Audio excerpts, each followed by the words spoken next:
Good afternoon and welcome to the latest Wealth of Advice market update on the 17th of April 2020. The UK government has announced the lockdown measures that we're currently on will extend for another 3 weeks at least, possibly more. We're not quite sure what the summer's going to look like. The UK and German governments have both said it's far too early to lift the lockdowns completely, but you're seeing in Spain where they're now starting to reopen their industrial sector, the other countries may follow suit. I think what you're going to see is countries looking at what other countries are doing and trying to identify any mistakes that have been made, and obviously want to avoid those mistakes if possible. Good news coming out of Italy was the fact that they believe that they've reached their peak of infections, and although the death rate has been falling, it's been slower than expected. UK and US are hoping that we're nearing the peak of infections. I believe the UK is probably going to reach that peak quicker than the US. It's worrying seeing some of the news stories from some of the states in the US. I saw people protesting in Michigan saying that the lockdown over there is far too severe. Donald Trump is getting worried. Obviously, he has an election to run in November. He wants to get the economy moving as quickly as possible, because any negative impact on their economy will ultimately affect his re-election chances.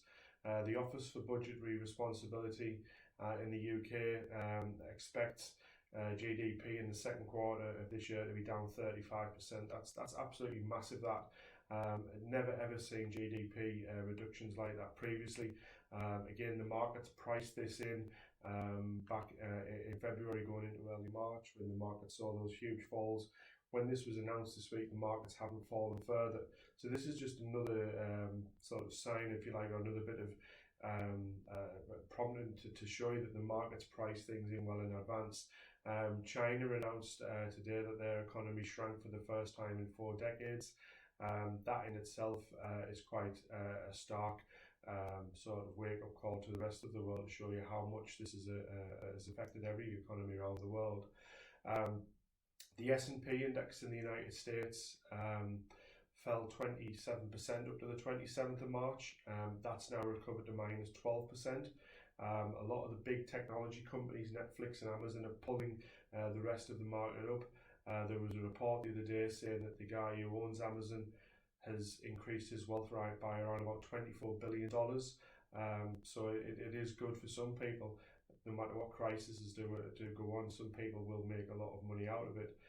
In the rest of the world, the rest of markets, you're seeing the volatility that's happened over the recent weeks has been coming through because companies' earnings are expected to be so much lower overall, and this is why lifting the lockdown is so important to a lot of companies out there.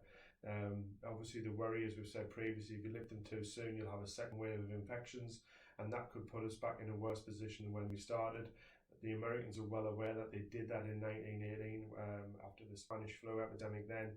Although that was 100 years ago, there's a lot of lessons to be learned. We mentioned last week about China getting back to almost full production output. They believe they're up to 90% now. There was a public holiday in China, and local authorities did shut down tourist hotspots, worrying about how infections would spread. And I think we're going to see that across Europe and across the UK. The Foreign Office have said today that they don't expect many people to be able to go on a summer holiday this year. They don't believe there'll be much travel going on. I noticed the Premier League had another meeting today wanting to know when they're going to finish the current Premier League season. I don't believe you're going to see sporting events with spectators there for a good long while yet, because there is this fear that the second wave of infections could cause bigger problems down the line. This is after governments have put in a massive amount of stimulus so far. Never seen before in history the level of stimulus.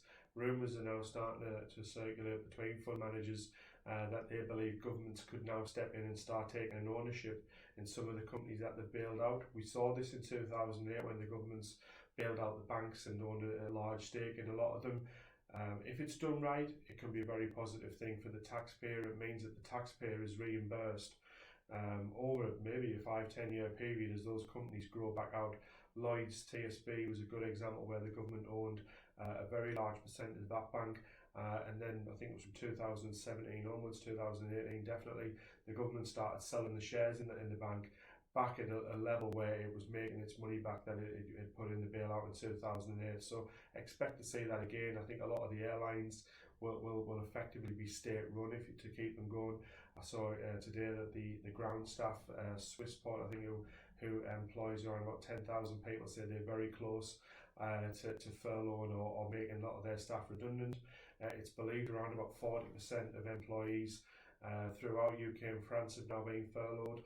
Wealth of Advice, no different to any other small company, we've taken advantage of this scheme offered by the government, and several of our staff have been furloughed. Obviously, we're not seeing any new clients come through the door. We're having very few regular review meetings. We've planned accordingly. We've got all the key members of staff still working, so there's no change there. But it's been a great help knowing that this government package is there, that 80% of the staff's wages that we have furloughed are going to be paid. Obviously, we are paying the other 20%. We're not one of those main employers who are just taking a payday holiday, really, and not giving the staff the rest. So none of our staff will be any worse off. And we told them to use that time wisely to study for exams that are going to come up later on in the year. Dividend payments that companies are issuing are expected to be down 40% this year. That's going to be a negative impact on a lot of funds. A lot of funds generate growth through dividend payments. So the Franklin UK Equity Income Fund, the Royal London funds, they all invest in stuff that's going to be paying decent dividends. So that will mean there's going to be a negative sort of return as the year goes on from those sorts of companies. But as companies come through this, the ones who've been assisted financially from the government, the ones in the technology stocks and other companies are going to be booming, they should be paying mega dividends next year. So yes, 2020 will be bad in that respect, but again, we would expect the stimulus that's gone in to pull through in 2021 to be much more positive. Another thing that we've seen across Europe is not much solidarity and how Europe has responded to this. The Italians have already had an apology given to them by the head of the European Council. Italy is extremely vulnerable. They've got a lot of government debt there, and this could lead to some big problems with the Eurozone countries going forward. A couple of years ago, we were told by certain experts that Italy would be the first country to leave the European Union, not the UK. So instead of Brexit, could it be it exit? Would the Italians be the next ones to go? Who knows? On the point of Brexit, we can all remember back to those great days where that was the only thing on the news and we were getting sick of it. Now Brexit's not even mentioned, and so much so that actual people within inside the government aren't really talking about it either. There's no appetite from either side to push any negotiations through right now, so you're likely to see the Brexit date, the actual final date of us leaving the European Union to be pushed back. Other positive news that we've heard this week, basically around the testing and the vaccine side of things. This is what we really need, and once the markets hear this and feel this, then they'll start to rise. The US market finished up again last night. It's up this afternoon. The UK market's up today, and a lot of that is because of this positive news coming through of big pharmaceutical companies saying that they're getting further forward with tests for coronavirus that is going to be able to test en masse. This will sort of break the back, if you like, of the negative news stories and see the markets grow quite quickly thereafter. A drug developed by Gilead Sciences has shown positive results in clinical trials this week, so the markets are reacting positive to this. It's still early days, we're still a few months away from that, so hopefully these sorts of news stories will continue to come through. Mentioned earlier that Italy has passed what it believes to be its peak in the new coronavirus fatalities per week. Starting to level off. I think it was about 3 weeks ago now, we showed a table of what the R rates were, the reproduction rate of the virus across people, and we're now getting to the point where Germany believes that their reproduction rate is less than 1. The UK believes ours is now down between 0.5 to 0.7. So that means for every person who's getting it, they're infecting less than one person each, whereas it was above 4 last time. Clearly, if that had continued, the healthcare system wouldn't have been able to cope.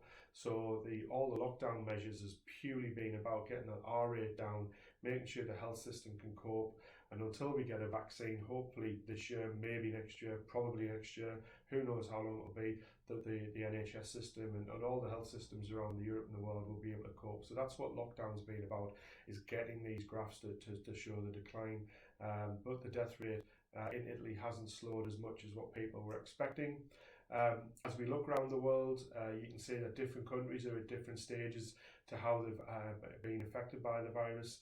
You're now starting to see in South America an acceleration stage over there. Their Prime Minister's getting a lot of stick for, I think he was out in the streets celebrating with people only last week, refusing to put people on lockdown. So you're going to see these places around the world that are going to be worse affected than other places who've been more strict with it. There is a fear in Japan, for instance, that they're having a second wave of it. Japan is now in a state of national emergency, which they only announced once they said the Olympics was going to be postponed. That was interesting. So we need, as I say, just to keep vigilant with this. And although the 3-week lockdown will continue, we would expect after that there will be restrictive measures in place as to what people can actually do with their lives going forward. The other graphs that we've been shown on a weekly basis, the update as to sort of what the value is on our two model portfolios that we're showing. The risk score 2 portfolio from 100,000 in February is up to 89,000 after it went, as I say, down to, I think it was 82,000. And the risk score 3 portfolio, which went down to 79,000, so a fall of over 20%, is now back to 87,500. So you can see how the funds have recovered, how they are picking back up. I hope when we update these figures next week, they're higher again. They certainly should be, because the data on there won't include yesterday and today's market gains. There's always a lag in the reporting data when we get fund valuations. Markets in general around the world, all funds, around the world, no matter what you're investing into, will be down. We have covered the risk score 2 and the risk score 3 portfolios. We also have a lot of clients invested in the Royal London Government Funds. The Government Retirement Income Portfolio 3, a very cautious portfolio, is down minus 9%. The Government Portfolio 4 minus 11, and the Government Portfolio 5, which is not the Retirement Income Portfolio, a slightly different variant, that's minus 13. We've got clients invested in all these funds, and as you can see from that graph there, it's been a pretty similar ride. Obviously the ones that have got more stocks and shares in them have gone down further, but they've all started to recover now, and you are starting to see a more flatter line. So we think the worst in that respect is now behind us. Just a quick slide on stock markets around the world, and as you can see there, the FTSE All Share, which is the UK line, the red line at the very bottom, it suffered the worst falls out of all the markets around the world up to the 24th of March, and it hasn't bounced back as much as some other markets. That's a fear that the sterling's weak, that our government is not responding as perhaps quickly as it perhaps should have done.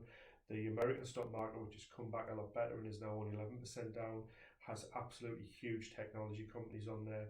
Unfortunately, in the UK stock market, we don't have Facebook, we don't have Apple, we don't have Netflix, we don't have Google, we don't have Amazon, the FANG stocks as they're called. So this is why their stock market's done a lot better. The FTSE All Share is 25% down from the 16th of January, which is worse than the German market, a lot worse than the Japanese market. So our whole market hasn't done as well as some of these other markets.